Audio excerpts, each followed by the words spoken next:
Block panchayat കാര്യാലയം ഇനി ഹരിത office. ഇതിന്റെ ഭാഗമായി ബ്ലോക്ക് പഞ്ചായത്തിനോട് ചേർന്ന് പ്രവർത്തിക്കുന്ന 6 ഓഫീസുകൾക്ക് ജീവനുകൾ വിതരണം ചെയ്തു. എല്ലാ സർക്കാർ ഓഫീസുകളിലും ഗ്രീൻ പ്രോട്ടോകോൾ നടപ്പിലാക്കുന്നതിന്റെ ഭാഗമായാണ് നടപടി.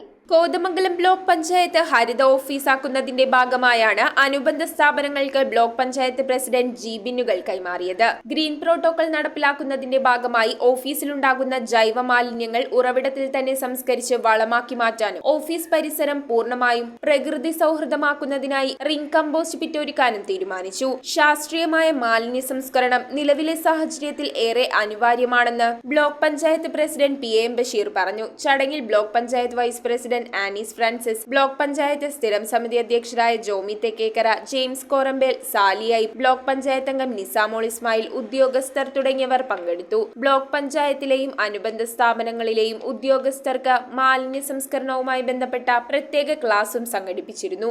News bureau, Kothamangalam. റിങ്ങുകൾ 1 ഗ്രാമിൽ തുടങ്ങുന്ന മാലകൾ, നെക്ലസുകൾ 9,000 രൂപ മുതൽ ഡയമണ്ട് നെക്ലസുകൾ 1 ലക്ഷം മുതൽ ആരംഭിക്കുന്ന വെഡിംഗ് സെറ്റുകൾ, കൂടാതെ നിങ്ങളുടെ പഴയ സ്വർണത്തിന് ഏറ്റവും ഉയർന്ന മൂല്യവും മഹാരാജ ഗോൾഡ് ആൻഡ് ഡയമണ്ട്സ്